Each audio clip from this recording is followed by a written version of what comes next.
Welcome to This Explainer. So, if you follow the financial markets, you know that earnings reports usually make perfect sense, right? A company makes more money, their stock goes up. They lose money, the stock takes a hit. It's pretty simple math. But every now and then, a company drops a report that completely shatters that logic. A report where the headline numbers and the market's reaction seem totally disconnected from reality. Well, that is exactly what happened with Ford in the second quarter of 2026. And pulling back the curtain on why this happened offers a truly fascinating lesson in modern corporate strategy. Okay, let's just dive right into a number that would honestly make most of us faint. A $1.3 billion net loss for the quarter. And no, that's not a typo. That is just a massive billion-dollar crater, especially when you compare it to a relatively minor $36 million net loss in the same quarter the previous year. This is a staggering drop. Normally, when a century-old legacy automaker like Ford casually announces they just lost over $1 billion in a single 3-month period, you'd expect absolute panic. You'd expect alarm bells ringing all across Wall Street. But guys, here's where things get genuinely weird. Despite that massive billion-dollar hole, Ford's stock actually jumped nearly 7% in after-hours trading right after the announcement. Investors weren't just relieved, they were actively buying in. They looked at a $1.3 billion loss and collectively decided, you know what, this company is actually more valuable today than it was yesterday. So, we really have to ask, how exactly does a company lose over $1 billion, totally miss its revenue mark, and still get a standing ovation from Wall Street? What is the hidden mechanism here that a casual observer is just completely missing? To figure that out, we have to peel back the layers of this earnings report and look at what investors are actually valuing right now. Well, the answer starts with the split between revenue and earnings per share. Automotive revenue definitely missed the mark. Wall Street expected $45.86 billion, but Ford only brought in $44.89 billion. In fact, total revenue was actually down 4% year over year. But check this out. The earnings per share, or EPS, blew past expectations, hitting 42 cents adjusted when they were only expected to hit 35 cents. Put simply, even though Ford brought in fewer total dollars, they kept a much bigger slice of the pie as actual profit for every car sold. And Wall Street, they value that kind of efficiency way more than just raw top-line revenue. To really grasp how they pulled off this earnings beat, we've got to look under the hood at Ford's 3 distinct business divisions.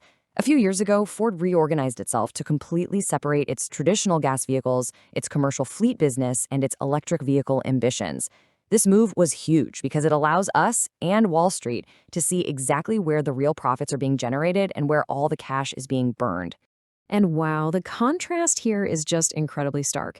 You've got Ford Pro, their commercial fleet division, which is an absolute powerhouse, expected to earn between $7 and $7.5 billion this year. Then there's Ford Blue, the traditional gas and hybrid division, bringing in another $5 to $5.5 billion. These two are undeniable profit engines. But then you have Model E. The electric vehicle division is acting like a massive anchor with an expected loss of $4 billion. Luckily for Ford, the traditional and fleet businesses are just heavily out-earning that massive EV deficit. Because of really resilient pricing and a highly profitable sales mix in those gas and fleet divisions, Ford was actually able to raise its expected free cash flow guidance to between $6 and $7 billion for the year. That's a bump up from previous expectations. Now, they were also helped along by a nice $500 million early cash recovery from a previously announced tariff reimbursement. That's kind of like finding $500 million in the corporate couch cushions, right? But the core truth remains. The traditional business is generating massive amounts of cash. And Ford's leadership is leaning hard into these operational improvements.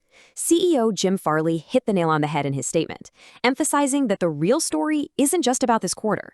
It's the growing evidence that Ford is becoming a more profitable, more disciplined, and genuinely different company. The absolute key word there is disciplined. Wall Street absolutely loves discipline. They love a management team that knows how to squeeze margin out of existing products, and that is exactly what Ford is doing with its traditional lineup. But hang on a second. If the gas and fleet businesses are essentially printing money, where in the world did that $1.3 billion crater come from overall? Well, the answer lies entirely in how Ford is managing, or rather totally restructuring, its electric future.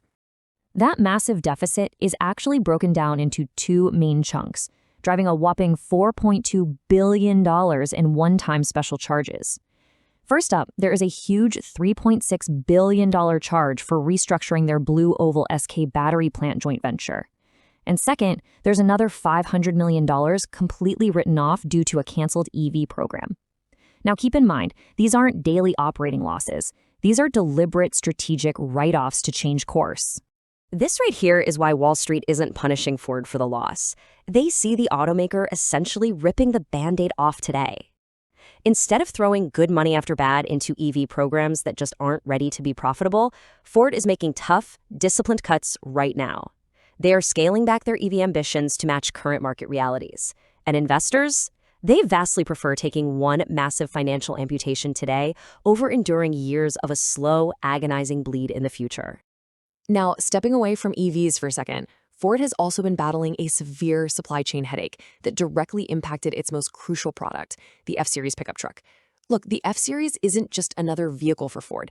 It is the absolute golden goose. It's the financial heartbeat of the entire company. Any disruption to its production is a massive threat to the bottom line, and recently they faced a highly unusual one. So Ford relies heavily on an aluminum supplier called Novelis for its large trucks and SUVs. Unfortunately, 2 fires at a Novelis facility severely crippled Ford's production capabilities earlier in the year. But the good news is the worst is over. Production successfully restarted in June. And moving into the back half of 2026, Ford expects to recover roughly $2.5 billion in lost vehicle volume. This recovery alone is expected to drive a $1 billion improvement in earnings before interest and taxes. That is a massive boost to their core operating profit. This F-Series comeback is a huge part of the optimism surrounding the stock right now. Analysts are looking at the situation and realizing the worst is firmly behind them. Philippe Hauchois over at the firm Jefferies actually upgraded Ford stock to a buy rating, precisely because of this. He noted that they view the second quarter as the absolute trough, the lowest point.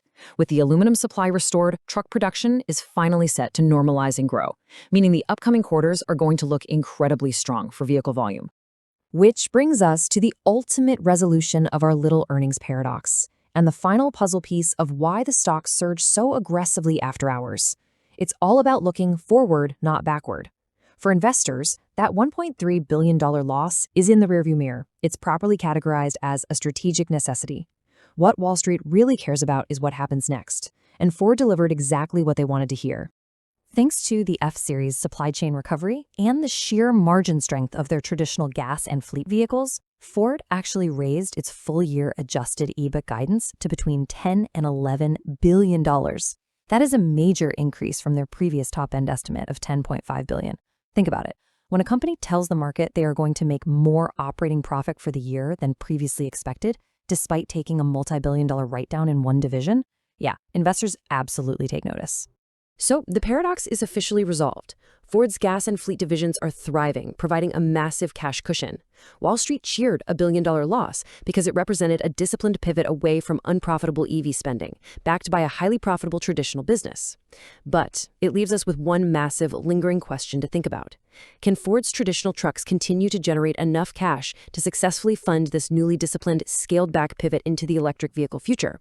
It's a serious tightrope walk, and you can bet we'll be watching it closely. Thanks so much for joining me for this explainer.